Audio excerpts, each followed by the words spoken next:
You're listening to Switched On Australia, the podcast that tracks the opportunities and challenges of electrifying everything, everywhere.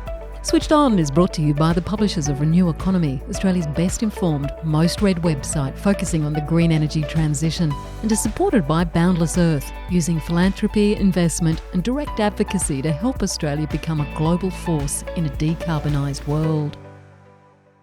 Hello and welcome to another Switched On Australia podcast. I'm Anne Delaney. Thanks for joining me.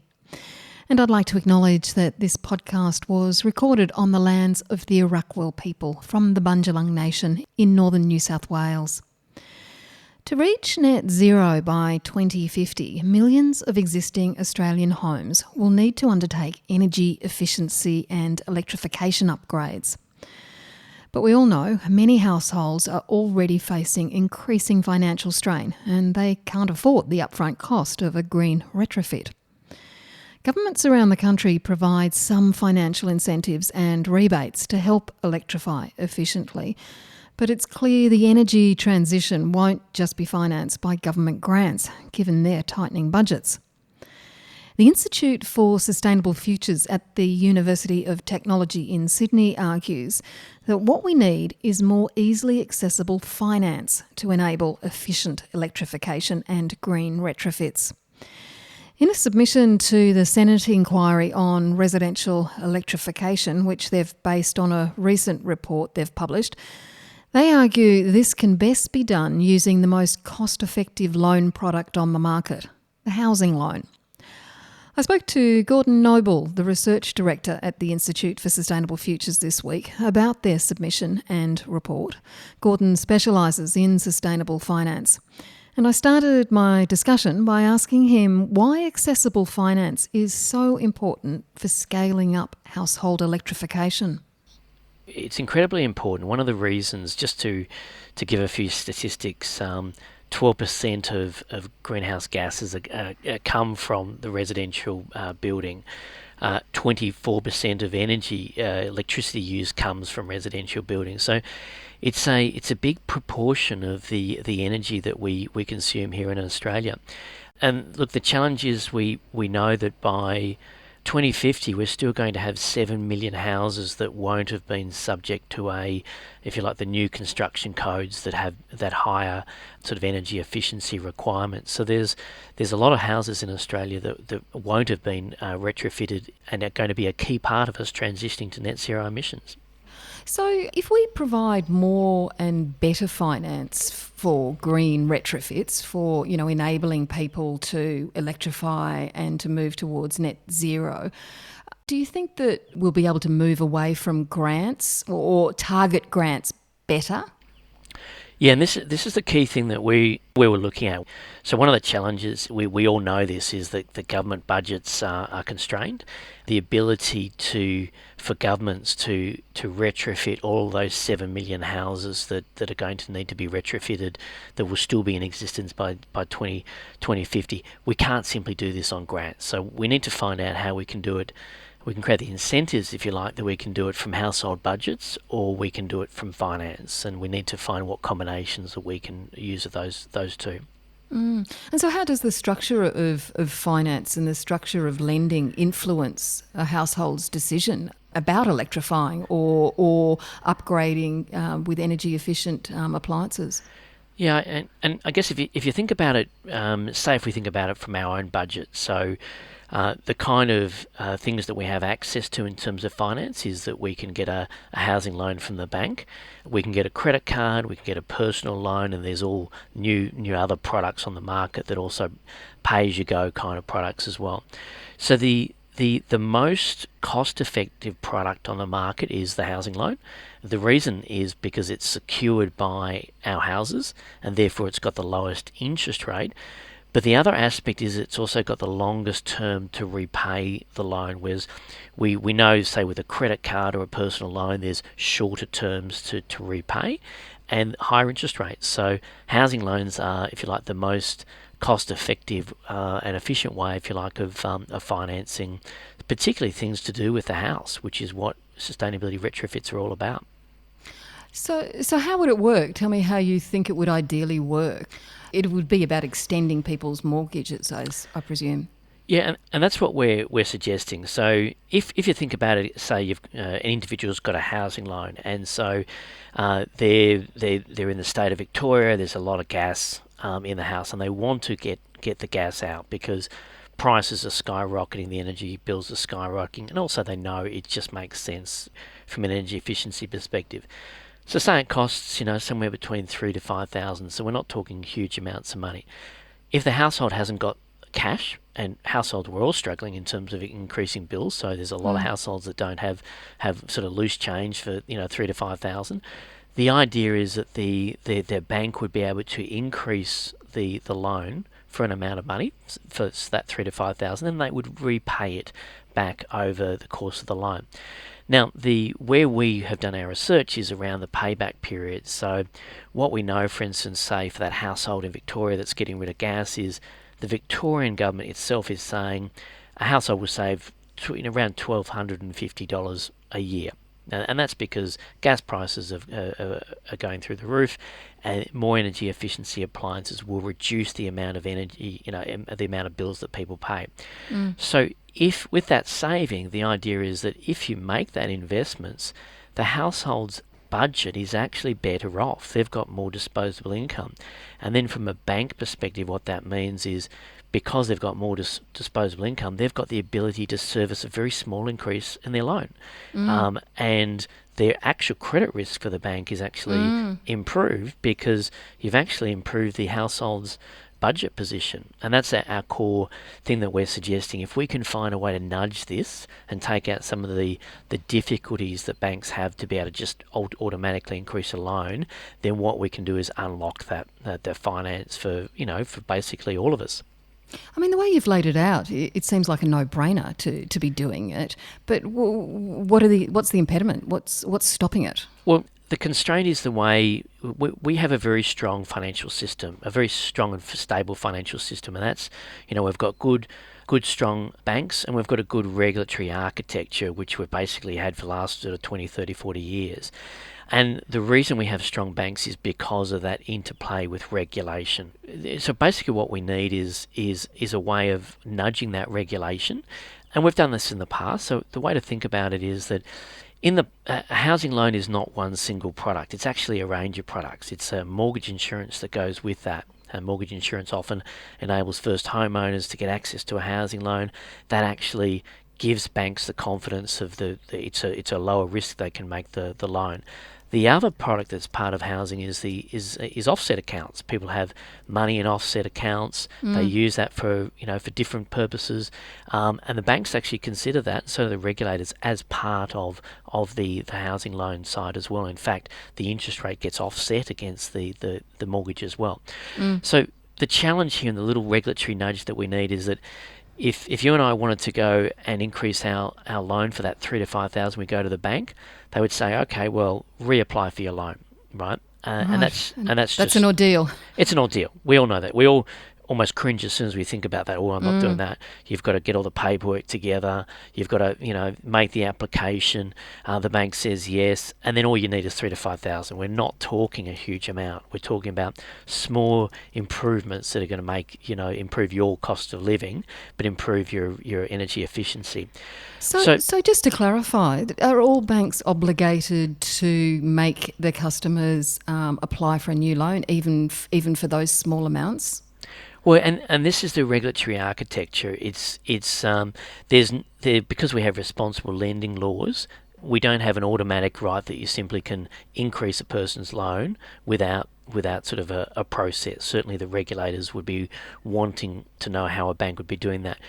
What we're seeing with some of the innovations in the market, and we are seeing good innovations, is we are seeing, for instance, one provider is pausing loan repayments so that customers can do retrofits instead of making loan repayments for a period of time. So that's, to name that organisation, that's Bank Australia. So we have some innovations in the market.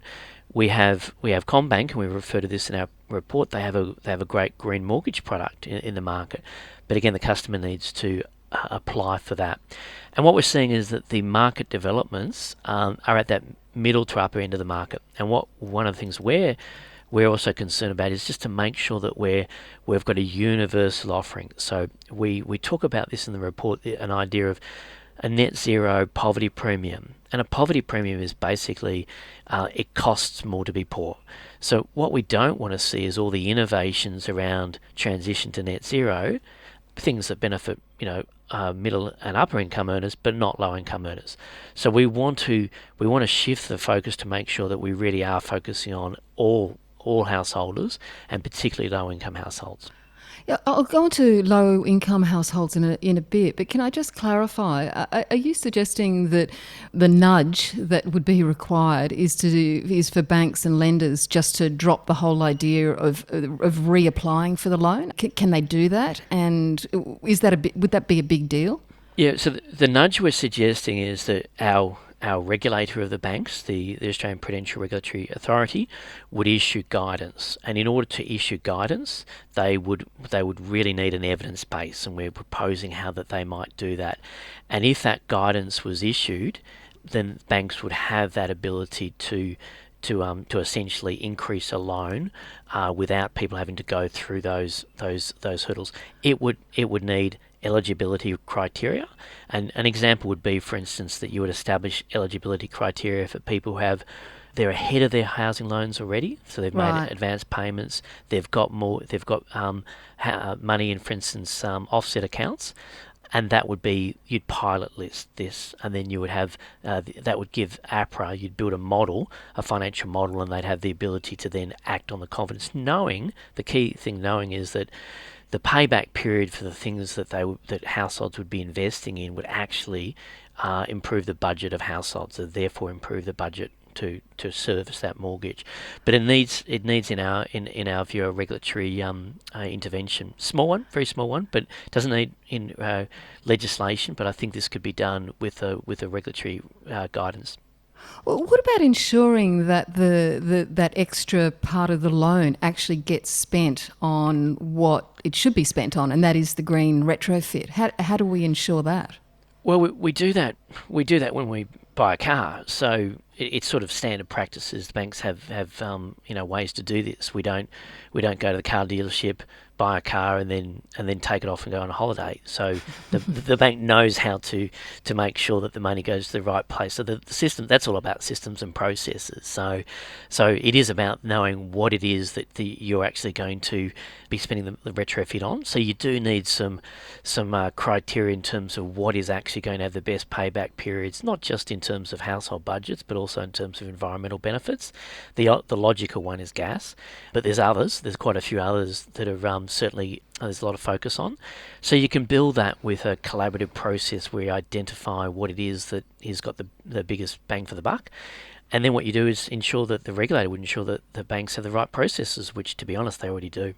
I'm also wondering whether or not the expansion and upgrade of what's known as the nationwide house energy rating scheme, NatHERS, that's going to be extended to existing homes. Will that give banks and lenders more confidence in providing these retrofit loans? Yeah, absolutely. And I think one of the issues is that it's about data. Right, and we talk about this a lot in this area, is that without data it's hard to have confidence of making decisions. So again, think about it from our own household. So we take up a mortgage from a bank, we apply for a loan, the bank gives us the money, we go and buy the house. After that period of time, they have very little data in terms of understanding what's actually inside our house. What they do know is they've got the deed, the title deed, and beyond that, they don't really have a lot of data. So it's very hard from a banking perspective to actually make informed decisions. The changes that are being proposed are going to fill this gap. So really, really important. Every time a house essentially in the future will be sold, it'll come with information, if you like, on its energy performance and things like that, and that can then be plugged into banks' their own systems and processes, and basically ensure that we're building a sort of a data base that can inform decisions. So really critical piece of the puzzle. Yeah, you raised the issue of low income. I mean, how is this going to help people on lower incomes? Well, in our view, it'll help them the most. So the way mortgages, the Reserve Bank, APRA look at the quartiles of mortgages, they break them up into 4 quartiles, and there's 760,000 loans in the lowest quartile. So we're talking about a large group, that are in that low income quartile, and that would be classic. A house in the western suburbs of Sydney or Melbourne might be built in the 1960s, for instance. Likely, though, the houses that if you like, at the lower end of the housing market, the ones that need the retrofits the most, they were built in an era where they were reliant on gas. A lot of the fittings and appliances need to be refreshed. So that group has probably the biggest benefit, because it's likely that the housing stock has the greatest need. And the same arguments are applying. So a low-income earner who, say in Broadmeadows, takes a 1960s house in Victoria, takes out the gas, they'll have the biggest financial benefit, because the gas prices are literally killing. So the low-income earners will proportionally have, I think, the biggest sort of benefit of something like this. And now, I mean, we're just focusing on mortgages. Not everybody has a mortgage, and obviously a third of Australians are renters. Should there be special additional provisions for landlords to enable renters to also participate in this? I think and we didn't look at that in this particular report. What we can say is we can see that we're starting to get institutional investors moving into the space of being landlords, not just for 1 or 2 houses, but literally having a portfolio of houses. I think there's an argument that if you're a large institutional investor and you're owning a portfolio of houses and you're renting them out, you should have obligations to make sure that you're providing, the housing that you're provided is quality, and that it is retrofitted. And what I think you would do is you'd focus your nudges at that end, at the top end first, because that's a capacity to pay. So a landlord that has a large portfolio of houses certainly has a greater capacity to pay in terms of retrofit. So you can nudge that area. We didn't look at it specifically in this report, but it's the same kind of principles. You can find ways to nudge it, and then the same outcome is that the household, the renter, is not facing gas prices, which basically hits their bottom line, their pocket. So there's huge benefits for them. How do you think that the industry, the finance industry, is going to respond to these suggestions of yours? Yeah, we have a really good open dialogue with the sector, and a lot of our work is working with banks and superannuation funds. This is one of those areas where we can see lots of innovation in the market. So I mentioned Bank Australia, CommBank, etc. We really applaud that. These are great initiatives. Some of this area, this is the complex area where you need. You can't do things alone. You actually need to do them collaboratively. You've got to work with government, you've got to work with regulators, and you can do that through your industry associations as well. So we see that that's kind of the space. We're going to increasingly have lots of things I think we need to do to transition to net zero that are going to be about actually working together. So getting some of those practices back to do that, it requires all of the parties to understand the benefits. So hopefully what we've done is made a contribution to say is there's a pretty simple nudge we can do here, but it requires government, regulators, banks all working together. Is there any country at the moment who has done something and rolled it out at scale at all that you're aware of? We're seeing this, and we engaged, particularly you're seeing different initiatives in US, EU and the UK, and we captured some of those in our report. Look, it's fair to say everyone's wrestling with the same issues. So there's there's a few different pilots and trials. We've yet to see this cracked. I think some of the challenges, for instance, in the UK are difficult because of even some of the heritage of houses. So you start to get into cultural issues that make it difficult as well. I guess what I would say is we are seeing that there's an appetite for the finance sector, probably more so in Europe and the UK, to understand that this is an opportunity. They've probably got better collaborative structures in some ways to work across industry and the finance sector.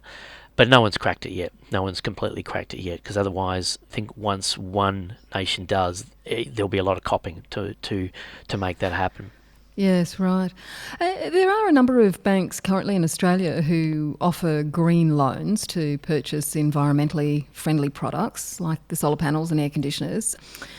I'm presuming that the interest rates on those loans aren't nearly as competitive as a mortgage loan, and that's why you're encouraging the extension of a mortgage as a strategy.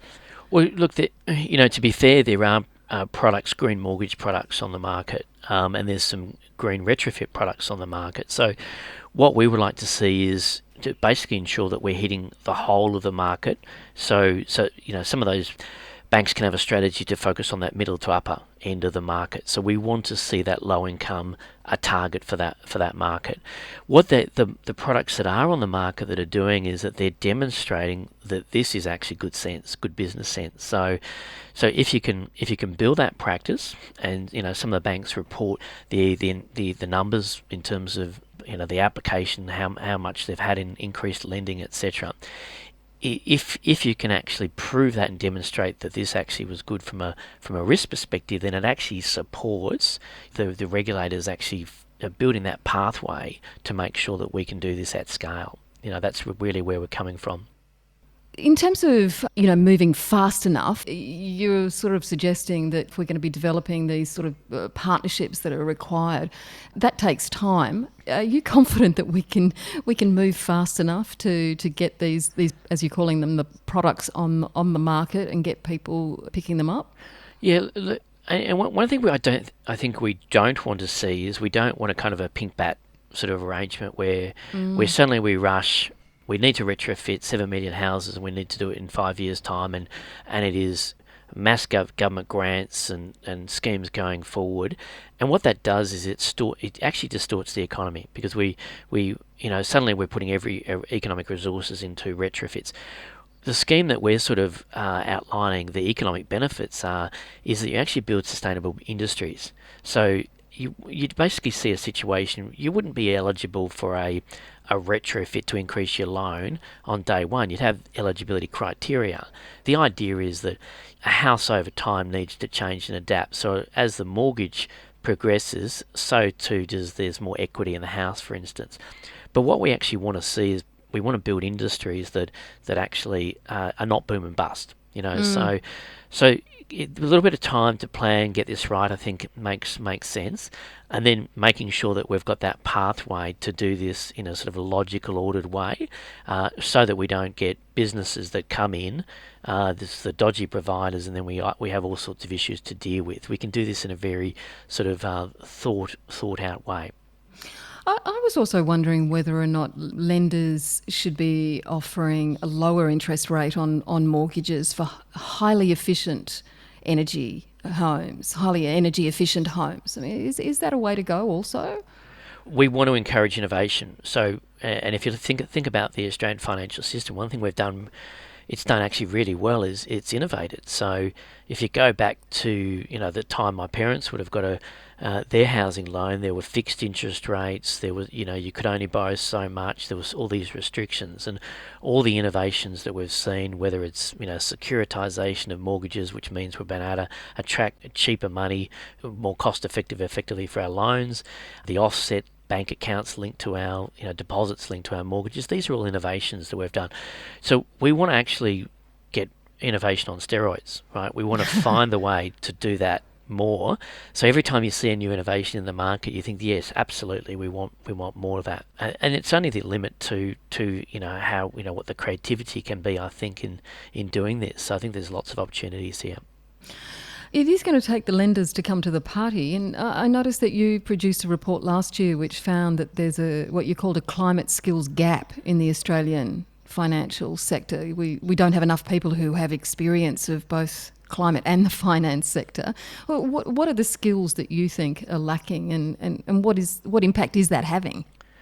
Yeah, we did this report with CSIRO, so Australia's Science National Agency, And what we did is we surveyed sustainable finance professionals, and we asked them, because they're in the engine room, we said, what do you think? And what they came back with and said was, there are areas emerging of skills gaps. There are shortages. And we knew this anecdotally. We could see examples of this sort of playing out. Our report sort of broke out what some of the areas of focus are, and there's quite a bit of focus on disclosure and reporting and quite a bit around climate scenarios and some analysis. And part of the argument we made in that report is that we need a partnership. So again, that idea that we need to have a cross conversation from financial system with government, but also in this case with universities, because universities are going to be providing the skills, the students coming through. If they get a strong signal as to where the skills gaps are, that'll help actually skills development. And we probably expect that skills will evolve. So what may be the skills gaps today may be new ones tomorrow. I mean, if there were to be significant investments in, well, let's say hypothetically it was hydrogen, the financial system not known for its skills around the science of some of the technical aspects, they would need those skills. So in order to analyse projects, and there'd be many sort of examples of that. So it's going to evolve in terms of what the skills are, and we sort of argue we've got to keep a grip on this as a nation, because if there is a skills gap, and if it gets away from us, basically it can have a result of slowing down our transition to net zero, because the finance sector and system is so influential in allocating capital. So it's a really core thing to get right. And how are other countries addressing this issue? Look, it's fair to say this is an area where we're falling behind. We're seeing UK, we're seeing Green Finance Institute, Singapore, a couple of different institutes focusing on this. Hong Kong and the Bay region area, Macau, big focus on skills and competencies. This is yet to be on our agenda, and it's something that we're quite concerned about. Gordon Noble, thanks so much for joining the Switched On podcast. Pleasure. And Gordon Noble is the Research Director at the Institute for Sustainable Futures at the University of Technology in Sydney. Next time on the Switched On podcast, I'll be talking to the Director of Federal Policy at Rewiring America about America's Inflation Reduction Act, the IRA. This is the massive landmark legislation which includes over 520 billion Australian dollars to accelerate the transition to net zero in the US.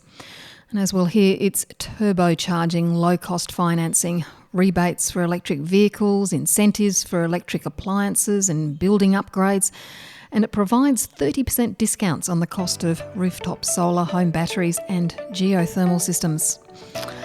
Hope you can join me then. I'm Anne Delaney. See you next time.